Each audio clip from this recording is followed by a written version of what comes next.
Yo, what's up guys? My name is Rick, and this is going to be my first upload to Project MoshPit. And I am very excited personally about working with Machinima because I feel like Machinima might possibly give Pokemon, or competitive Pokemon anyway, that little boost it needs in order to get big. Because I feel like this game is super awesome, super in-depth, and fucking... Like, you need to really know what you're doing in order to play this game.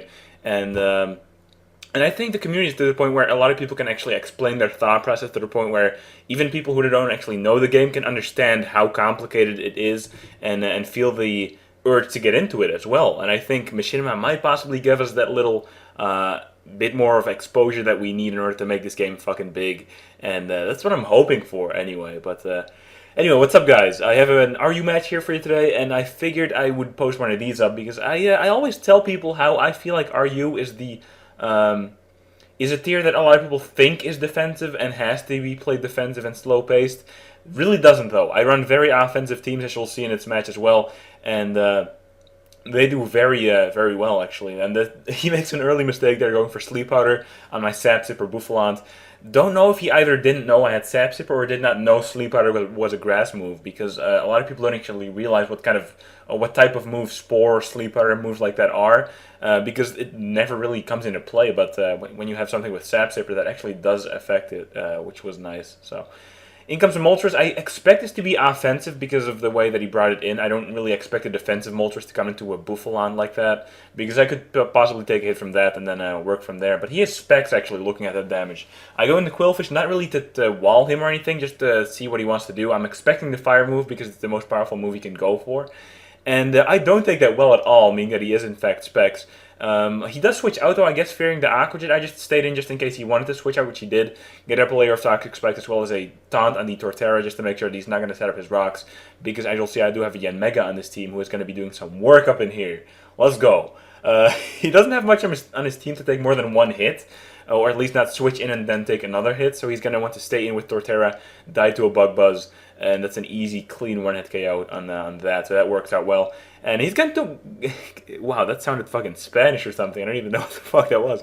He's going to go into his Moltres, and I actually carry the Ancient Power just for Moltres in RU. Moltres is a very big threat in RU, and a lot of people don't expect Yanmega to be able to do anything, but Ancient Power takes easy care of Moltres, and that is a clean one-hit KO as well. And that is a very... it's mostly the surprise factor that makes it work, but in general, though, that is a very effective way of dealing with Moltres, because, like I said, it's a big threat in RU, and it gives a lot of people trouble for the most part.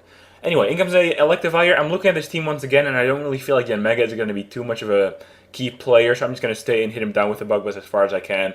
And he actually is going to kill himself with Life Orb recoil as well as a Wild Charge recoil, which is nice. That means another Pokemon down. This is a very short match if you haven't noticed yet. This is 16 turns, which is, not all that long. I think the average match, I would guess, is about 30. So this is like half that amount, which is pretty crazy. Just shows you how offensive RU can be if you play it correctly. Anyway, in comes a Carracosta. I figured either this or one of its other pokes would come in, and it looks like Pharisee is going to be able to deal with most of them. Carracosta in this case has both of his stats resisted by me, so there's really not much I expect him to be able to do. I go for Lead Seed here. He's poisoned as well, so that's going to be racking up real fast. I'm going to go back to my Crest, who is a offensive Crest with Substitute and Calm Mind, actually, on 2 attacks. It's pretty awesome. Offensive Crest is very underestimated. A lot of people don't even realize how good this thing is. He sets up another Shell Smash, though. I was expecting Earthquake because that's the only thing I can think of he could neutrally hit my Pharisee with. And right here I'm expecting either the Rock move or the Waterfall, so I'm going to go back to Pharisee again. And I think he does go for the Waterfall instead of the Stone Edge, which means that he's going to get hit by Iron Barbs as well, because of the fact that the Waterfall hits physically and actually makes contact with the opposing Pokemon. So Iron Barbs, Lead Seed, Life Orb, as well as Poison damage. That's going to be racking up real fucking fast. And this guy has like no health left at this point. I'm going to go for the Protect to even make it worse for him. He was just not... I don't even think I got a single hit off on that Carracosta. That's hilarious. Take him down with the Lead Seed. And I think he only has 1 or 2 pokes left. I don't really remember at this point. Oh yeah, he's going to go into his Gastron. I think this is his last, in fact. And there is really nothing Gastron can even do to Pharisee. This thing is max special defense, max HP with Eviolite. There's really nothing he can do. He's going to go for an Ice Beam. Doesn't do anything. I missed my Lead Seed on top of that, which is kind of like bleh. The thing is, though, Gastron does have Recover, so he could potentially stall for a lot of turns here, and I don't really want that to happen. Now, looking at the rest of his team, I saw Torterra, which is mostly going to be a physical wall in RU. I didn't see Life Orb or anything, so I'm assuming that was a bulky Pokemon. And for that reason, I expect this Gastron to be especially defensive, which is why I'm going to switch back to my Bouffalant here, who I know can hit it hard with a stab head charge, and that's going to most likely kill him off after poison damage and leech seed damage right here. Earth Power is going to be taken by Bouffalant with ease, really. This thing is fucking bulky as hell. A lot of people don't even use this guy at all, and it is so good. Like, I think the first time I faced when I went for a grass move on it as well, because I had no fucking clue this thing got Sap Sipper. That shit is so cool as well, and Head Charge is just fucking awesome.